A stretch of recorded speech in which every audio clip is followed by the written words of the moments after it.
പിന്നെ throttle control use ചെയ്യുന്ന ആളുകളോട് നമുക്ക് ഒരിക്കലും ഒരു ഒഫൻസീവ് ആയിട്ടുള്ള കാര്യങ്ങളല്ല. നിങ്ങൾക്ക് നല്ലതാണെന്ന് തോന്നുന്ന കാര്യങ്ങൾ യൂസ് ചെയ്യാനുള്ള ഫ്രീഡം ഇവിടെ ഉണ്ട്. നിങ്ങളുടെ മണി, നിങ്ങളുടെ സ്പെൻഡിങ്, നിങ്ങളുടെ യൂസാണ്.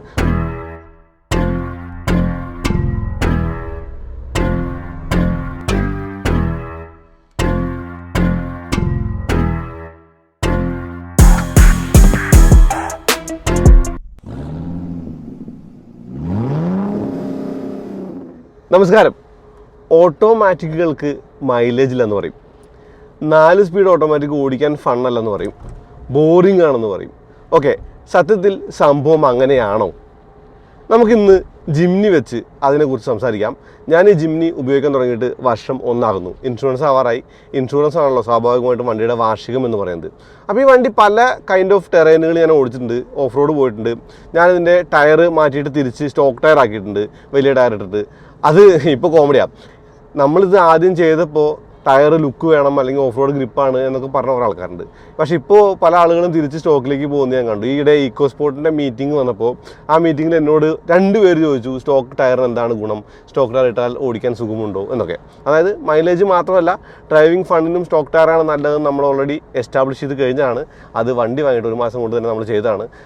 ഇനീഷ്യലി നമ്മൾ 80 ടയർ വാങ്ങിയിട്ടു, വണ്ടിയുടെ പെർഫോമൻസ് നോക്കി, ഓഫ് റോഡ് പോയി, തിരിച്ചു വന്നു, വീണ്ടും നമ്മൾ സ്റ്റോക്ക് ടയറിലേക്ക് മാറി. അതായത് 2 ടയറിനും അതിൻ്റെതായിട്ട് ഗുണങ്ങളും ദോഷങ്ങളും ഉണ്ട്. സ്റ്റിൽ ഈ വണ്ടിക്ക് അതൊരിത്തിരി ഓവർക്കില്ലാണ് വലിയ ടയറുകൾ എന്നുള്ളതാണ്. ഓക്കെ, ലുക്കിന് വേണമെങ്കിൽ മേടിക്കാം, ഓഫ് റോഡ് ചെയ്യാനുള്ള ആളുകൾക്ക് എംപ്റ്റി ടയർ ഇട്ട് ഓടിക്കാം, ഓക്കെ, ഒരു പ്രശ്നമില്ല. പക്ഷേ സാധാരണ നമ്മളെപ്പോലുള്ള ആൾക്കാർ ഓഫ് റോഡ് ചെയ്യുന്ന സംഭവം വളരെ കുറഞ്ഞ ആൾക്കാർക്ക് എന്തിനാണ് ആ ഒരു ഓഫ് റോഡ് ടയർ അല്ലെങ്കിൽ 80 ടയർ എന്നുള്ളത് സംശയമുണ്ട്. കാരണം മാരുതി ജിംനിയുടെ സ്റ്റോക്ക് ടയർ നല്ലതാണ്.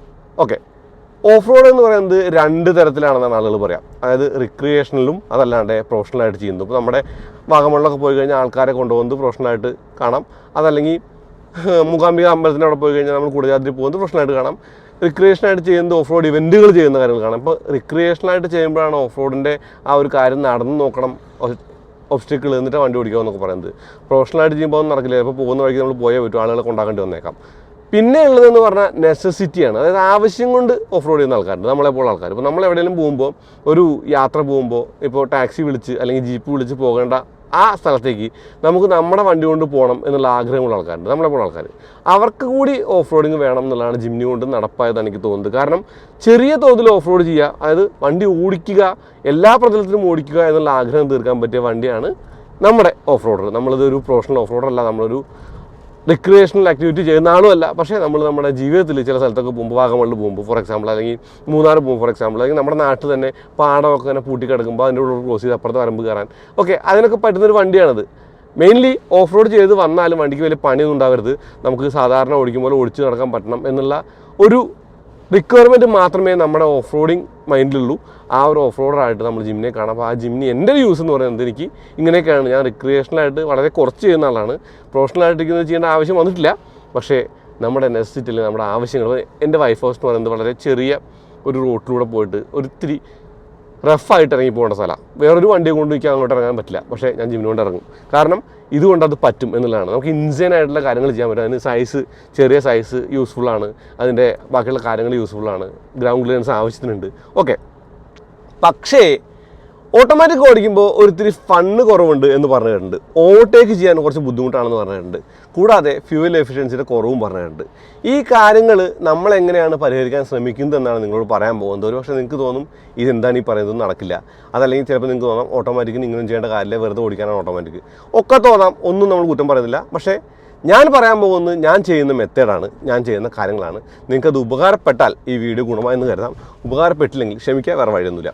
അതായത് ഇന്ന് ഞാൻ ഇട്ടേക്കുന്ന ഈ വെസ്റ്റ് കണ്ടോ, അല്ലെങ്കിൽ ഈ ഒരു ജാക്കറ്റ് കണ്ടോ, ഇത് ജിംനിയുടെ ജാക്കറ്റാണ്. ജിംനിയുടെ ഡ്രൈവിന് ഡെറാഡൂണിൽ പോയപ്പോൾ മാരുതി ഗിഫ്റ്റ് ചെയ്ത ജാക്കറ്റാണ്. ഇത് ഇടാനായിട്ടൊരു ഒക്കേഷൻ നോക്കി നടക്കുമ്പോൾ ഇങ്ങനെ ഒരു വീഡിയോ ചെയ്യാനുള്ള അവസരം ഉണ്ടല്ലോ എന്ന് ആലോചിച്ചത്. അപ്പോൾ അങ്ങനെ ഇന്ന് ഈ വീഡിയോയിൽ ഇതിട്ട് ഞാൻ ഉപയോഗിക്കാം അല്ലെങ്കിൽ ഇരിക്കാമെന്ന് തീരുമാനിച്ചു. ജിംനി നമ്മൾ ഓടിച്ചുകൊണ്ട് പോകുമ്പോൾ ഇതൊരു 4 സ്പീഡ് ഓട്ടോമാറ്റിക്കാണ്. ഇതിനായിട്ടുള്ള എല്ലാ പ്രശ്നങ്ങളും ഉണ്ട്. 3 സ്പീഡ് വിത്ത് ഓവർ ഡ്രൈവ് എന്നാണ് മാരുതി സുസുക്കി പറയുന്നത്. അതല്ലെങ്കിൽ അങ്ങനെയാണ് ഓണേഴ്സ് മാനുവലുള്ളത്. അപ്പോൾ അവർ പറയുന്നത്, ഇപ്പോൾ നമ്മൾ പോകുന്നത് ടോപ്പ് ഗിയറിലാണെങ്കിൽ ഓവർടേക്ക് ചെയ്യണമെങ്കിൽ ത്രോട്ടിൽ ഒന്ന് അമർത്തി ചവിട്ടിയാൽ വണ്ടി ഡൗൺ ചെയ്ത് നമുക്ക് കയറി പോകാമെന്നാണ് പറയുന്നത്. ഓക്കെ, അതാണ് ഓണേഴ്സ് മാനുവലിലെ ഇതിൻ്റെ എളുപ്പത്തിൽ നമുക്കൊന്ന് ഓവർടേക്ക് ചെയ്യാനോ അല്ലെങ്കിൽ ഒന്ന് ക്വിക്കായിട്ട് പോകാനുള്ള സൊല്യൂഷൻ. ആ സൊല്യൂഷൻ എത്ര മാത്രം ഫീസിബിൾ ആണെന്ന് ചോദിച്ചാൽ പലപ്പോഴും ടോർക്ക് കൺവേർട്ടറിനെ സ്ലഷ് ബോക്സ് എന്ന് വിളിക്കുന്നത് നിങ്ങൾക്കറിയാലോ, അത് പണ്ട് അങ്ങനെ വിളിച്ചിരുന്നതാണ്. അതുകൊണ്ട് തന്നെ പലപ്പോഴും ഈ ഒരു ഓവർടേക്കിന് വേണ്ടി നമ്മളിത് കാല് കൊടുക്കുമ്പോൾ ആ ത്രോട്ടിൽ കയറി വന്ന് ഗിയർ സെക്കൻഡിലേക്കായി, ഓക്കെ സെക്കൻഡിലേക്കാണ് ആവുക, അതിൻ്റെ താഴേക്ക് ആവില്ല, സെക്കൻഡിലേക്കായിട്ട് വണ്ടിക്ക് മൂവ്മെൻറ്റ് കിട്ടാനായിട്ട് ഒരു സെക്കൻഡ് ഡിലേ വരും, അതായത് ഒരു ഇത്തിരി സമയം ഡിലേ വരും. ആ ഡിലേ ഞാൻ എങ്ങനെ ഓവർകം ചെയ്യാറെന്ന് പറയാം. വളരെ സിമ്പിളാണ്. ആ ഡിലേ ഞാൻ ഓവർകം ചെയ്യാറ്, ഞാനിത് 2 എന്ന് പറയുന്ന ഗിയറിലേക്ക് മാറ്റും ചെറിയ സ്പീഡാണെങ്കിൽ. എന്നിട്ട് അതേപോലെ അങ്ങ് ഓടിച്ചങ്ങ് പോകും. അതായത് അപ്പോൾ എനിക്ക് വരുന്ന ഗുണങ്ങൾ അല്ലെങ്കിൽ എനിക്ക് കിട്ടുന്ന ഉപകാരം എന്ന് പറയുന്നത് ഞാൻ ത്രോട്ടിൽ കൂടുതൽ അമർത്തി ഓടേണ്ട കാര്യമില്ല. ഓക്കെ, കിക്ക് ഡൗൺ സ്വിച്ചിന് വേണ്ടിയിട്ട് നമ്മൾ അമർത്തി ഓടേണ്ട ആവശ്യമുണ്ട്. പക്ഷേ ഇവിടെ നമ്മൾ കിക്ക് ഡൗൺ ചെയ്യുന്നില്ല, മാനുവലായിട്ട് ചെയ്യുന്നതുകൊണ്ട് ആ ഒരു കാര്യമില്ല. അങ്ങനെ വരുമ്പോൾ ഗുണം എന്താ? ഇപ്പോൾ ജിംനി എന്ന് പറയുന്നത് ഒരു ഇത്തിരി സ്ലഗിഷ് ആയിട്ടുള്ള ഷിഫ്റ്റിങ്ങുള്ള സമയം, അല്ലെങ്കിൽ ടോർക്ക് കൺവേർട്ടറുകളിലെ ഒരു ഇത്തിരി സ്ലഗിഷ് ആണെന്ന് പറയുമ്പോൾ ഈ വണ്ടി നമ്മൾ തേർഡിലാണ് ഓടിക്കുന്നതെന്ന് വിചാരിക്കാം. അപ്പോൾ നമ്മൾ ഒന്ന് അമർത്തി ചവിട്ടിയാൽ വണ്ടിക്ക് തോന്നും ഓക്കെ ഷിഫ്റ്റ് ആറായിട്ടില്ല, അല്ലെങ്കിൽ RPM കൂടുതലാണ്, അല്ലെങ്കിൽ ഷിഫ്റ്റ് ഇപ്പോൾ ചെയ്യേണ്ട എന്ന് തോന്നിക്കഴിയുമ്പോൾ എന്താണ്ടാവുക, ത്രോട്ടിൽ ബോഡി വൈഡ് ഓപ്പൺ ആവും, കുറേ ഫ്യൂലും എയറും കൂടെ കയറിപ്പോവും, അത് കത്തും. പക്ഷേ ആ പവർ നമ്മുടെ വീലിലേക്ക് വരില്ല. അതുകൊണ്ട് തന്നെ അവിടെ ഫ്യൂവൽ വെറുതെ കത്തിപ്പോവുക എന്നുള്ള പ്രതിഭാസം മാത്രമേ കാണുള്ളൂ. ആ സമയം നമ്മൾ സെക്കൻഡിലേക്ക് ഇട്ടിട്ട് ആ ഒരു D എന്ന് 2ലേക്ക് ആക്കിയിട്ട് ത്രോട്ടിൽ കൊടുക്കുകയാണെങ്കിൽ നമ്മൾ ത്രോട്ടിൽ അമർത്തി ചവിട്ടേണ്ട കാര്യമില്ല, വളരെ മൈന്യൂട്ടായിട്ട് ഒന്ന് ചവിട്ടി കഴിഞ്ഞാൽ വണ്ടി അങ്ങനെ ആ മൊമെൻറ്റത്തിൽ അങ്ങ് കയറിപ്പോവും. ഒരു ഇത്തിരി പെർഫോമൻസ് നമുക്ക് തോന്നും, ഒന്ന് ഓവർടേക്ക് ചെയ്യാനായിട്ട് വളരെ ഈസി ആയിട്ട് തോന്നും. അപ്പോൾ ഇതിന് സെക്കൻഡ് ഗിയർ, അതായത് 2 എന്ന പൊസിഷൻ എന്ന് പറയുന്നത് ഗിയർ ലിവറിൽ വളരെ യൂസ്ഫുള്ളാണ്. സിറ്റി ഡ്രൈവിലും അതുപോലെ ചെറിയ ഓവർടേക്കിങ്ങിലൊക്കെ ചെറിയ സ്പീഡ് കിട്ടും. ഒരു 60 കിലോമീറ്ററിൻ്റെ പുറത്ത് നമ്മളിത് യൂസ് ചെയ്യാൻ പറയില്ല. ശരിക്കും എന്തിനാണ് സെക്കൻഡും ലോ ഗിയറും എന്നൊക്കെ ചോദിച്ചാൽ എക്സ്ട്രീം കണ്ടീഷനുകളിൽ ഉപയോഗിക്കാനും, അതായത് കയറ്റം കയറാനും ഒക്കെ ഉപയോഗിക്കാനും, കൂടാതെ ഓഫ് റോഡ് ഉപയോഗിക്കാനും. ഇപ്പോൾ നമ്മൾ കയറ്റങ്ങൾ കയറിപ്പോയിട്ട് ഇറങ്ങി വരുന്ന സമയത്ത് നമുക്ക് എൻജിൻ ബ്രേക്കിംഗ് വേണമെങ്കിൽ അത് നമ്മൾ ഉപയോഗിക്കുന്ന ഗിയറുകളാണ് ലോ ഗിയറും അല്ലെങ്കിൽ 2 ഗിയറൊക്കെ. പക്ഷെ അത് സിറ്റിയിൽ കൂടി യൂസ് ചെയ്യുമ്പോൾ നമുക്കുള്ള ഗുണം വെച്ച് കഴിഞ്ഞാൽ നമ്മൾ ത്രോട്ടിൽ ബോഡി അധികം ഓപ്പൺ ആക്കാത്തതുകൊണ്ട്, അതുപോലെ നമ്മളിത് അമർത്തി ചവിട്ടി തുറക്കാത്തതുകൊണ്ട് ഫ്യൂവലിൻ്റെ വേസ്റ്റേജ് ഉണ്ടാവില്ല എന്നൊരു ഗുണമുണ്ട്. മര്യാദയ്ക്ക് അങ്ങനെ ഓടിച്ചു കഴിഞ്ഞാൽ എനിക്ക് തോന്നുന്നു ഫ്യൂവൽ എഫിഷ്യൻസിയിൽ നല്ല ഗുണം നമുക്ക് ഉണ്ടാക്കാൻ പറ്റും. ഈ ജിംനിക്ക് മറ്റൊരു പ്രതിഭാസമുള്ളത് തിരിച്ചൊരു പ്രതിഭാസമുണ്ട്. അത് നമ്മൾ വണ്ടി ഓടിക്കുമ്പോൾ നമ്മളിങ്ങനെ സിറ്റിയിൽ ഓടിക്കാമെന്ന് വിചാരിച്ചോ, അത് സ്പീഡ് കയറിയാലും അത് തേർഡിലേക്ക് മാറില്ല. അപ്പോൾ നമ്മൾ AMTയിൽ ചെയ്യുന്ന പോലെ ഒന്ന് കാലെടുത്താൽ അത് തേർഡിലേക്ക് ഷിഫ്റ്റ് ചെയ്യും. അപ്പോൾ നമുക്ക് അതും ഒരു എഫിഷ്യൻസിക്ക് വേണ്ടിയിട്ടുള്ള കാര്യമാണ്. അത് 2 തരത്തിൽ ഈ വണ്ടിയുടെ ഗിയർ ബോക്സിനെ നമുക്ക് ട്രിക്ക് ചെയ്യാൻ പറ്റും. അതൊരു പ്രത്യേക തരം ഒരു പ്രതിഭാസമായി തോന്നും. പക്ഷേ 4 സ്പീഡുകളെല്ലാം അങ്ങനെയാണെന്നാണ് ഞാൻ കേട്ടേക്കുന്നത്. അതായത് സെക്കൻഡ് ഗിയർ എന്ന് പറയുന്നത് അല്ലെങ്കിൽ 2 എന്ന് പറയുന്ന ഗിയർ എന്ന് പറയുന്നത് ഇവിടെ വളരെ യൂസ്ഫുള്ളാണ്. അപ്പോൾ തേർഡിൽ പോവുകയാണ് നമ്മൾ ഓവർ ഡ്രൈവിലാണ് ഓടിക്കുന്നത് എന്ന് വിചാരിക്കുക, 2 ഗിയറും നമ്മൾ മനസ്സിൽ വെച്ചോളൂ. അപ്പോൾ ഓവർ ഡ്രൈവ് ഓഫ് ചെയ്യാനുള്ള ഓപ്ഷൻ ഇതിനകത്തുണ്ട്, ഓഡി ഓഫ് സ്വിച്ച് ഉണ്ട്. അപ്പോൾ ഓഡി ഓഫ് സ്വിച്ച് ചെയ്യുമ്പോഴും നമുക്ക് ഒരു ചെറിയ തേർഡ് ഗിയറിലേക്ക് എത്തി നമുക്ക് ഓവർടേക്ക് ചെയ്യാൻ പറ്റും. അത് ഹൈ സ്പീഡിൽ. ഞാൻ പറഞ്ഞ സിറ്റി യൂസിന് നമുക്ക് 2 ഉപയോഗിക്കുന്നതും അതുപോലെ ഹൈവേ യൂസിൽ നമുക്ക് ഓവർ ഡ്രൈവ് ഓഫ് ചെയ്ത് ഓടിക്കുന്നതും ഈ വണ്ടിയെ ഒന്നുകൂടി പെപ്പിയാക്കും, ഒന്നുകൂടി റെസ്പോൺസീവ് ആക്കുന്നുള്ളതാണ്. ഇപ്പോൾ എനിക്കിപ്പോൾ ആ വണ്ടി ഓവർടേക്കാണ്, ഞാൻ ചവിട്ടി ഷിഫ്റ്റ് ചെയ്യണതിന് പകരം സെക്കൻഡ് ഇട്ട് ഇങ്ങനെ അതേ ലെവലിൽ നിന്ന് കയറിപ്പോകും. ഒരു ചെറിയ ഷിഫ്റ്റ് അത്രേ വേണ്ടു. എനിക്ക് എൻ്റെ വണ്ടിയുടെ മൂവ്മെൻറ്റും കിട്ടി, ഞാൻ ആ വണ്ടി ഓവർടേക്കാണത്. ആക്സിലേറ്റർ അധികം കൊടുക്കുന്നില്ല. ആക്സിലേറ്റർ അധികം കൊടുക്കാത്തത് കൊണ്ട് തന്നെ വണ്ടിയുടെ ത്രോട്ടിൽ ബോഡി വലിയ കാര്യമായിട്ട് ഓപ്പണായിട്ട് കൂടുതൽ എയർ പോകുന്നതിന് പകരം കിട്ടുന്ന എയർ ഫ്യൂൽ മിക്സർ എന്ന് പറയുന്നത് മുഴുവനായിട്ട് കത്തിച്ച് വണ്ടി സെക്കൻഡ് ഗിയറിൽ അങ്ങ് കയറി പോകുന്നുള്ള ഗുണമാണ്. ഇതെനിക്ക് വളരെ യൂസ്ഫുൾ ആയിട്ട് തോന്നിയ കാരണം ഞങ്ങളോട് ഷെയർ ചെയ്യണത്. കാരണം ജിംനിക്ക് മാത്രമല്ല ഏത് വണ്ടിക്കും ഈ ഒരു സിസ്റ്റമല്ല ഈ ഒരു ടെക്നിക്കൊക്കെ യൂസ് ചെയ്യാവുന്നതാണ് എന്നുള്ളതാണ്. ഇപ്പോൾ നമ്മൾ ത്രോട്ടിൽ കൺട്രോൾ എന്ന് പറഞ്ഞ സംഗതി വെച്ചിട്ടുണ്ട്, അതൊരു ഗിമ്മിക്കാണ്. അതിനോട് എനിക്ക് യാതൊരുവിധ ഇൻട്രസ്റ്റും ഇല്ല. അതിന് കാരണം എന്ന് പറയുന്നത് വേറെ ഒന്നുമല്ല. ഇപ്പോൾ ത്രോട്ടിൽ കൺട്രോളർ എന്താണ് ചെയ്യുന്നത് വെച്ച് കഴിഞ്ഞാൽ, ഇപ്പോൾ നമ്മൾ ഈ തേർഡ് ഗിയറിൽ കാല് കൊടുക്കുമ്പോൾ സംഭവിക്കുന്ന കാര്യം തന്നെയാണ് ത്രോട്ടിൽ കൺട്രോൾ ചെയ്യുന്നത്. ത്രോട്ടിൽ ബോഡി വൈഡായിട്ട് ഓപ്പൺ ആക്കുന്നുണ്ട്. അങ്ങനെ ഓപ്പൺ ആക്കുന്നതുകൊണ്ട് നമുക്ക് എന്താ ഗുണം? കുറച്ചധികം ഫ്യൂല് കത്തും. മാത്രമല്ല ഇപ്പോൾ നമ്മൾ ആക്സിലേറ്റർ ചെറുതായിട്ട് കൊടുത്താൽ മതി എന്നുള്ളേ ഉള്ളൂ. ഈ ആക്സിലേറ്റർ ചെറുതായിട്ട് കൊടുക്കാൻ എന്താ മടി, എന്താ അമർത്തി വിട്ട് എന്താ കുഴപ്പം? എനിക്ക് രണ്ടിലും തോന്നുന്നത് നമ്മുടെ കൺട്രോളിൽ വണ്ടി നിൽക്കുന്നുള്ളതാണ്. ഇപ്പോൾ നമുക്ക് ഒരു എക്സ്ട്രാ ഒരു സോഫ്റ്റ്വെയറിൻ്റെ അല്ലെങ്കിൽ ഒരു എക്സ്ട്രാ ഒരു 10,000 രൂപയുടെ സാധനം വെച്ച് ഫിക്സ് ചെയ്യേണ്ട കാര്യമൊന്നുമില്ല. ആ 20,000 രൂപയ്ക്ക് പെട്രോൾ അടിച്ചാൽ അറ്റ്ലീസ്റ്റ് 2000 കിലോമീറ്റർ ഓടിച്ചൂടെ? അപ്പോൾ എന്തിനാണ് ആ കാശ് വെറുതെ കളയുന്നത്? അത് വെച്ചാൽ വണ്ടിയുടെ എഞ്ചിൻ്റെ പവർ കൂടുന്നു പറയുന്നുണ്ട്. ഓക്കെ, ഒന്നുമില്ല, എല്ലാം ഒരു ഗിമ്മിക്കാണ്, നമുക്കൊരു ഫീല് തരുന്നു എന്നുള്ളതേ ഉള്ളൂ. അതിൻ്റെ യൂസ് എന്ന് പറയുന്നത് അത്രേ ഉള്ളൂ. ഞാൻ ത്രോട്ടിൽ കൺട്രോളൊന്നും അങ്ങനെ കാര്യമായിട്ട് പ്രൊമോട്ടും ചെയ്യാത്തതുകൊണ്ടാണ്. കാരണം നമ്മൾ ഇപ്പോൾ ഈ സെക്കൻഡിൽ ഇപ്പോൾ ഞാൻ സെക്കൻഡ് ഗിയറിലേക്ക് ഇട്ടിട്ട് ഈ ത്രോട്ടിൽ കൂടുതൽ കൊടുക്കാതെ ഓടിക്കാൻ പറ്റണമെന്ന് പറഞ്ഞില്ലേ, അത് എല്ലാ ഗിയറിലും പറ്റുന്ന ഒരു കാര്യമായിട്ടാണ് ത്രോട്ടിൽ കൺട്രോൾ ചെയ്യുക. അപ്പോൾ ത്രോട്ടിൽ കൺട്രോൾ ചെയ്യുന്നത് നമ്മുടെ കാലിലെ ആ ഇൻപുട്ട് എടുത്ത് അനുസരിച്ച് ത്രോട്ടിൽ ബോഡി തുറക്കുക എന്നുള്ളതല്ല.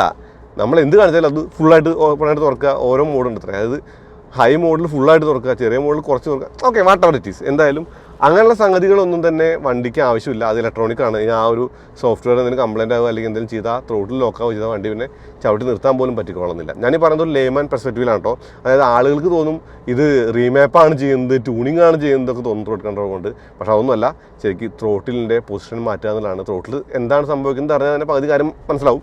അതായത് പെട്രോൾ എഞ്ചിനിൽ എയർ ആണ് കൂടുതൽ കൊടുക്കുക. ആ എയർ കൂടുതൽ കൊടുക്കുമ്പോൾ എയർ ഫ്യൂൽ അതിനനുസരിച്ച് മിക്സ് ആയിട്ടാണ് വണ്ടിയുടെ പവർ കൂടുന്നത്. അപ്പോൾ ത്രോട്ടിൽ ബോഡി കൂടുതൽ തുറക്കുമ്പോൾ കൂടുതൽ എയർ വരും, കൂടുതൽ ഫ്യൂൽ കിട്ടും. അപ്പോൾ വണ്ടി ഒന്ന് പോകും. നമ്മൾ ഒന്നുമില്ല, നമ്മൾ വൈഡ് ഓപ്പൺ ത്രോട്ടിൽ എന്ന് പറയില്ലേ, അത്രേ ഉള്ളൂ കാര്യം. അതായത് ത്രോട്ടിൽ കൺട്രോൾ എന്ന് പറയുന്ന ആ സിസ്റ്റം ഡിവൈസ് ചെയ്യുന്നത് അതല്ലാണ്ട് വേറെ റോക്കറ്റ് സയൻസ് ഒന്നുമില്ല. അതിന് വേണ്ടിയിട്ട് ഇത്രയും കാശ് ചിലവാക്കേണ്ട കാര്യമൊന്നുമില്ല. അപ്പോൾ സിറ്റിയിൽ സെക്കൻഡ് ഗിയറിൻ്റെ യൂസ്, അത് രണ്ടാമത്തെ ഗിയറിൻ്റെ യൂസ് എന്താണെന്നുള്ളത് എനിക്ക് വലിയ കാര്യമായിട്ട് അറിയുമായിരുന്നില്ല. ഞാനും സാധാരണ എല്ലാവരും ചെയ്യുന്ന പോലെ ഇങ്ങനെ ഓടിക്കുന്നിട്ട് കാല് കൊടുക്കും. അപ്പോൾ കിക്ക് ഡൗൺ സ്വിച്ചിൽ നമ്മൾ പ്രസ് ചെയ്യുന്ന ആ സമയത്ത് വണ്ടി കിക്ക് ഡൗൺ ആവും. വണ്ടി ഊന്ന് ത്രോട്ടിൽ അങ്ങ് കയറിപ്പോവും, RPM അങ്ങ് ഷൂട്ട് ചെയ്യും, കയറിപ്പോൾ സൗണ്ടൊക്കെ മാറും. പക്ഷേ ആ സമയം സെക്കൻഡിലേക്ക് നമ്മളിപ്പോൾ പോകുന്ന വഴിക്ക് സെക്കൻഡിലേക്കോ അല്ലെങ്കിൽ തൊട്ട് താഴെ ലോവർ ഗിയറിലേക്ക് നമ്മൾ ഇട്ട് കഴിഞ്ഞാൽ എന്താണ്ടാവുക, വണ്ടി അതേപോലെ നമുക്ക് വളരെ കുറഞ്ഞ ത്രോട്ടിലിൽ കിട്ടുന്ന ഫ്യൂല് മുഴുവൻ കത്തിച്ചുകൊണ്ട് നമുക്ക് വണ്ടി ഓടിക്കാൻ പറ്റും. അത് ഇത്തിരി കൂടി സ്പീഡിലാണെങ്കിൽ നമുക്ക് ഓവർ ഡ്രൈവ് സ്വിച്ച് ഓഫ് ചെയ്യാം. അതല്ലെങ്കിൽ നമുക്ക് ഈ ഒരു സെക്കൻഡ് ഗിയറിലേക്ക് ഇട്ട് സിറ്റിയിൽ യൂസ് ചെയ്യാം. ഈ രണ്ട് കാര്യങ്ങളും ഒരു ചെറിയ ടിപ്പാണ്, ഡ്രൈവിംഗ് ടിപ്പാണ്. എനിക്ക് വ്യക്തമായിട്ട് അറിയില്ല ഞാൻ ഈ പറഞ്ഞ കാര്യങ്ങൾ മുഴുവൻ നിങ്ങൾക്ക് കിട്ടിയോ എന്നുള്ളത്. കിട്ടിയെങ്കിൽ ഞാൻ കൃതാർത്ഥനാണ്, കിട്ടിയില്ലെങ്കിൽ താഴെ കമൻറ്റ് ചെയ്തോളൂ. എനിക്ക് അറിയാവുന്ന പോലെ കാര്യങ്ങൾ പറയാം. പിന്നെ ത്രോട്ടിൽ കൺട്രോൾ യൂസ് ചെയ്യുന്ന ആളുകളോട് നമുക്ക് ഒരിക്കലും ഒരു ഒഫൻസീവായിട്ടുള്ള കാര്യങ്ങളല്ല, നിങ്ങൾക്ക് നല്ലതാണെന്ന് തോന്നുന്ന കാര്യങ്ങൾ യൂസ് ചെയ്യാനുള്ള ഫ്രീഡം ഇവിടെ ഉണ്ട്. നിങ്ങളുടെ മണി, നിങ്ങളുടെ സ്പെൻഡിങ്, നിങ്ങളുടെ യൂസാണ്, അതിനൊന്നും ഒരു പ്രശ്നമില്ല. ഞാൻ യൂസ് ചെയ്യാത്തതിൻ്റെ കാരണം മാത്രമാണ് ഞാൻ പറഞ്ഞത്. ഒരു പ്രൊഡക്റ്റിൻ്റെ ഒരു പ്രൊമോഷനോ അല്ലെങ്കിൽ ഒരു പ്രൊഡക്റ്റിനെ കുറ്റം പറയുമല്ല, അതിൻ്റെ തിയററ്റിക്കൽ യൂസ് എന്ന് പറയുന്നത് തെറ്റായിട്ട് തോന്നി എന്നുള്ളത് ഞാൻ പറഞ്ഞു എന്നുള്ളൂ. പിന്നെ റീമാപ്പ് ചെയ്യുന്ന ആളുകളുണ്ട്, ഓക്കെ, നല്ല കാര്യം. പവർ കൂടിയ വണ്ടി ഞാൻ ഓടിച്ചിട്ടുണ്ട്, കൊച്ചുമച്ചാൻ്റെ വണ്ടി ഞാൻ ഓടിച്ചിട്ടുണ്ട്, എനിക്ക് ഇഷ്ടപ്പെട്ട കാര്യമാണ്. ഈ കാര്യങ്ങളൊക്കെ തന്നെയും പല ജിമ്മുകളിലും പല ബിഹേവിയറാണ് കണ്ടത്. ഓടിക്കാൻ ഫൺ എന്ന് പറയുന്നത് ഒബ്വിയസ്ലി മാനുവലാണ്. പക്ഷേ ഓട്ടോമാറ്റിക്കിൻ്റെ ഈ ഫ്രീഡം, അതായത് ഈ ഒരു എളുപ്പം എന്ന് പറയുന്നത് എനിക്ക് ഓഫ് റോഡ് ചെയ്യുമ്പോഴും അല്ലെങ്കിൽ ഓൺ റോഡിലും ഒക്കെ യൂസ് കേസായിട്ട് തോന്നി, നല്ലതായിട്ട് തോന്നി. അതുകൊണ്ട് ഞാൻ ഈ വണ്ടിയിൽ കൃതാർത്ഥനാണ്. ജിംനി എന്ന് പറയുന്ന വണ്ടി എൻ്റെ ലിറ്റിൽ ജോയ് ആണ്. ഐ തിങ്ക് ജിംനി ഓടിക്കുന്ന എല്ലാവർക്കും അങ്ങനെ തന്നെ ആണെന്നാണ്. അപ്പോൾ അടുത്ത വീഡിയോ വീണ്ടും വരാം. അതിലേക്ക് നന്ദി, നമസ്കാരം. ചെറിയ വീഡിയോ ആണ്. ഇതുപോലുള്ള വീഡിയോസ് വേണമെങ്കിൽ താഴെ കമൻറ്റ് ചെയ്തോട്ടോ. കാരണം അറിയാവുന്ന കാര്യങ്ങൾ പറയുമ്പോൾ അറിവ് കൂടെ ചെയ്യാം. അതുപോലെ നിങ്ങൾക്ക് അറിയാവുന്ന കാര്യങ്ങൾ നിങ്ങൾക്ക് താഴെ കമൻറ്റ് ചെയ്യാം, നമുക്കതും തരാൻ പറ്റും, അല്ലെങ്കിൽ ഞങ്ങളുടെ കാര്യങ്ങൾ ചെയ്യാൻ പറ്റും. നന്ദി, നമസ്കാരം.